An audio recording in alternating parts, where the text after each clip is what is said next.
a déjà vu le coffret Le Nez du Vin avec les 54 flacons d'arômes. Et maintenant, je voudrais qu'on parle du livret.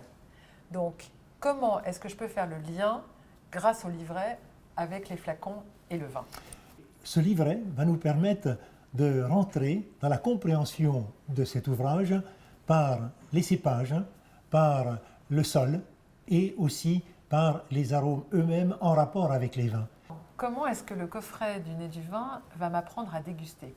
Alors, ces arômes que nous avons sentis, qui deviennent des marqueurs, qu'on a bien enregistrés dans notre mémoire, ils vont nous permettre de reconnaître un cépage, une appellation, un millésime, et voire même un vigneron quand on est très exercé. Je vois dans le livret qu'il est proposé, c'est ça qui est intéressant, plusieurs façons d'entrer dans la dégustation et on démarre par les cépages. Donc, dans ce livret, il y a la page qui est réservée aux cépages pour les vins blancs, cépages des vins rouges, et donc à partir de ces cépages, on a noté ces arômes qui sont dans le livret et on peut partir avec le livret sur une région d'Alsace avec son coffret, son livret dans la poche et l'ouvrir sur les cépages Gewürztraminer, sur le Riesling. Vous verrez les arômes typiques de chacun de ces cépages. Ça, c'est la première entrée. Vous me parlez beaucoup d'Alsace, pourquoi? Parce que je trouve que c'est le cépage, je trouve, le plus pédagogique. Si on veut faire comprendre le nez du vin, je prends un vin d'Alsace, un Gewürztraminer par exemple. Je crois qu'avec ces arômes de rose, de litchi, c'est assez évident pour tout le monde. Les gens, plusieurs fois, m'ont dit « Ah, j'ai compris ». Alors vous allez me faire une dégustation? Alors, je vais vous faire une dégustation. Je vais vous faire sentir des cépages, des arômes plutôt typiques de 3 régions que vous allez essayer de bien mémoriser. Et je vous ferai goûter les 3 vins qui correspondent aux arômes que je vous aurai choisis.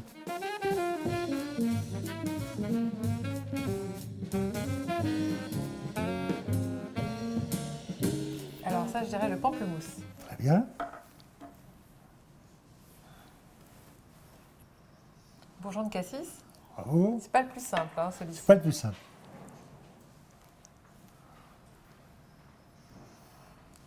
Litchi. Là, je suis impressionnée parce que je suis devant mon professeur. Ah, la rose. La rose est très belle, n'est-ce Elle pas? est très belle.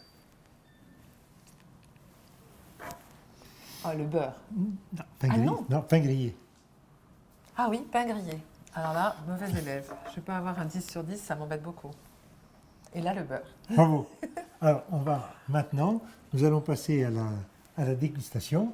Je vous ai fait identifier 6 flacons différents que je vous ai mis 2 par 2 en rapport avec 3 verres de vin. Vous allez essayer de me dire de quel cépage il s'agit après dégustation.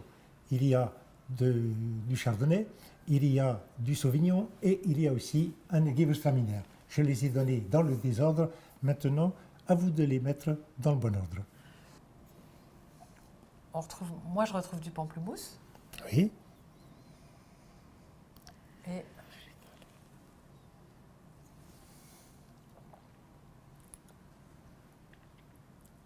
quelque chose d'assez végétal. Donc là, Oui. par rapport à ce que j'ai lu dans le coffret, là, je dirais plutôt le sauvignon par rapport au...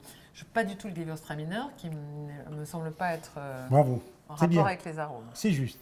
D'accord. On passe au deuxième? Passons au deuxième. Alors attendez. Ah oui. Alors là, le litchi, tout de suite. Ah bon. Et la rose. Et la rose. Ah oui, tout à fait. Donc là, on est sur l'Alsace. Ça, Voilà. c'est le plus pédagogique, c'est ce que vous m'avez expliqué, j'ai bien retenu ma leçon. Voilà notre Gewürztraminer, donc vous l'avez bien retrouvé. Bravo. On est sur le... Il me reste quoi? Le beurre et le pain grillé, que Alors, j'avais est-ce que- deviné. oui. Donc là, bon.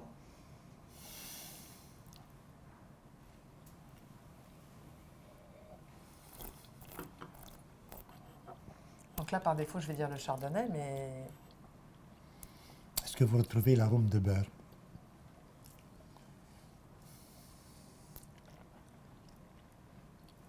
Oui. Voilà. C'est moins évident, vous avez raison, que la rose et le litchi, Ouais. mais on C'est le un peu plus retrouve, difficile. c'est plus difficile. C'est plus difficile. Voilà.